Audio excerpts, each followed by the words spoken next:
বাংলার বাড়ি প্রকল্পের দ্বিতীয় কিস্তির টাকা দেয়া নিয়ে খুবই গুরুত্বপূর্ণ আপডেট এসেছে রাজ্য সরকারের পক্ষ থেকে। এই প্রকল্পের উপভোক্তারা কবে দ্বিতীয় কিস্তির টাকা পাবেন তা নিয়ে সবার মনে কৌতূহলের শেষ নেই। মে মাসের কত তারিখে সেই টাকা উপভোক্তাদের ব্যাংক অ্যাকাউন্ট বা পোস্ট অফিস অ্যাকাউন্টে আসবে, এই দ্বিতীয় কিস্তির টাকা কি সবাই পাবে? তাছাড়া PWL অর্থাৎ পার্মানেন্ট ওয়েটিং লিস্টে যাদের নাম আছে তারাই বা কবে প্রথম কিস্তির টাকা পাবেন, তা নিয়ে সম্পূর্ণ নতুন আপডেট রাজ্য সরকারের পক্ষ থেকে জানানো হয়েছে। আজকের আপডেটে এই বিষয়টি নিয়ে আলোচনা করব। নমস্কার বন্ধু, আপনাদের সাথে আমি অনিমেষ। আপনারা এখন দেখছেন কুন্ডু টেলিকম ইউটিউব চ্যানেল। চলুন শুরু করা যাক আজকের আপডেটটি।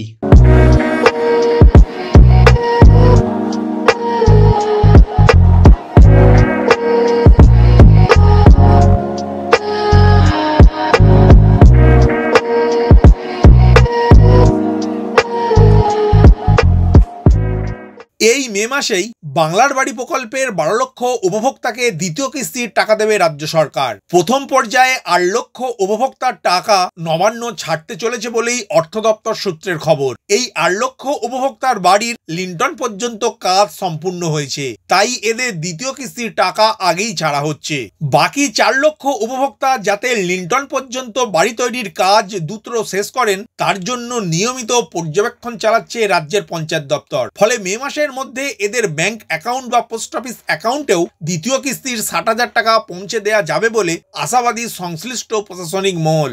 এই টাকা ইতিমধ্যেই জেলা শাসকদের ব্যাংক অ্যাকাউন্টে পৌঁছে গিয়েছে বলেই জানা যাচ্ছে। প্রসঙ্গত, কেন্দ্র সরকার PM আবাস তালিকায় গড়মিল এবং টাকা বন্টনে অনিয়ম থাকার অভিযোগ তুলে প্রধানমন্ত্রী আবাস প্রকল্পে টাকা না দেওয়ায় রাজ্যের নিজস্ব খরচে বাংলার প্রান্তিক মানুষের জন্য বাড়ি তৈরি করে দিচ্ছে পশ্চিমবঙ্গ রাজ্য সরকার। পাকা বাড়ি তৈরি করার জন্য এক একজনকে দেয়া হচ্ছে 1,20,000 টাকা। মোট 28 লক্ষ উপভোক্তার মধ্যে 2024 সালের ডিসেম্বর মাসে অনুমোদিত তালিকায় থাকা 11 লক্ষ উপভোক্তা এবং ঘূর্ণিঝড়, বন্যার মতো প্রাকৃতিক দুর্যোগের ফলে ক্ষতিগ্রস্ত 1 লক্ষ উপভোক্তা, সব মিলিয়ে 12 লক্ষ উপভোক্তাদের ব্যাংক অ্যাকাউন্ট বা পোস্ট অফিস অ্যাকাউন্টে প্রথম কিস্তি 60,000 টাকা করে মোট 7,200 কোটি টাকা পাঠিয়েছে রাজ্য সরকার। রাজ্যের জারি করা স্ট্যান্ডার্ড অপারেটিং প্রসিডিওর বা SOP অনুযায়ী পাকা বাড়ির লিন্টন পর্যন্ত কাজ এগোলে তবেই একজন উপভোক্তাকে দ্বিতীয় কিস্তি বাবদ 60,000 টাকা করে দেওয়া হবে।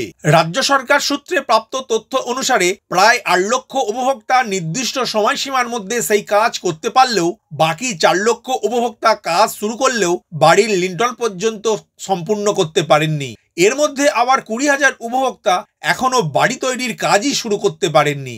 এ বিষয়ে রাজ্যের পঞ্চায়েত মন্ত্রী প্রদীপ মজুমদার বলেছেন, মে মাসে 12 লক্ষ উপভোক্তা দ্বিতীয় কিস্তির টাকা পাবেন বলে ঘোষণা করেছেন রাজ্যের মুখ্যমন্ত্রী। সেই নির্দেশ কার্যকর করতে রাজ্য সরকার বদ্ধপরিকর। ইতিমধ্যে নিয়মিত পরিদর্শনের মাধ্যমে বাংলার বাড়ি প্রকল্পে নজরদারি বাড়ানো হয়েছে।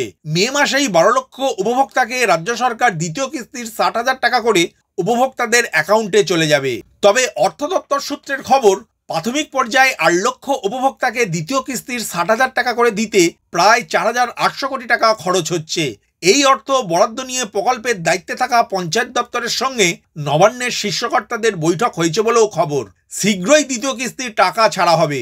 অন্যদিকে PWL তালিকায় থাকা 16 লক্ষ উপভোক্তাও মে অথবা জুন মাসে বাংলার বাড়ি প্রকল্পের প্রথম কিস্তির 60,000 টাকা করে পেতে চলেছেন। এছাড়া মুর্শিদাবাদে সাম্প্রতিক হিংসার ঘটনায় ক্ষতিগ্রস্ত 300 পরিবারকে বাংলার বাড়ি প্রকল্পের অধীনে বাড়ি তৈরি করে দেওয়া হবে। তাদের প্রথম কিস্তির টাকা দিতে শীঘ্রই অর্থ দপ্তর প্রয়োজনীয় অনুমোদন দিতে চলেছে বলে নবান্ন সূত্রে জানা গিয়েছে। সুতরাং আজকের আপডেটের মাধ্যমে জানতে পারলেন, বাংলার বাড়ি প্রকল্পের যেসব উপভোক্তা প্রথম কিস্তির 60,000 টাকায় পাকা বাড়ির লিন্টন পর্যন্ত নির্মাণ করেছেন তারাই এই প্রকল্পের দ্বিতীয় কিস্তির 60,000 টাকা এই মে মাসেই পাবেন। আর এমন উপভোক্তার সংখ্যা হলো 8 লক্ষ। আর অন্যদিকে বাকি 4 লক্ষ উপভোক্তা বাড়ি নির্মাণের কাজ শুরু করলেও লিন্টন পর্যন্ত নির্মাণ করতে না পারার জন্য এই মে মাসে নাও টাকা পেতে পারেন। এই 4 লক্ষ উপভোক্তা যদি এই মাসেই লিন্টন পর্যন্ত নির্মাণ কাজ সম্পূর্ণ করতে পারেন তাহলে আগামী মাসেই দ্বিতীয় কিস্তির 60,000 টাকা পাবেন নিজ নিজ ব্যাংক অ্যাকাউন্ট বা পোস্ট অফিস অ্যাকাউন্টে। ভিডিওটি প্রথম থেকে শেষ পর্যন্ত দেখার জন্য ধন্যবাদ। এই ইনফরমেটিভ আজকের আপডেটটি আপনার বন্ধু ও পরিচিতদের জানাতে বেশি বেশি করে শেয়ার করবেন, আর অবশ্যই কমেন্ট করবেন ভিডিও সম্বন্ধে আপনার কোনো ডাউট বা জিজ্ঞাসা থাকলে, এবং আপনার কোনো মতামত জানাবেন। ভালো থাকবেন, সুস্থ থাকবেন।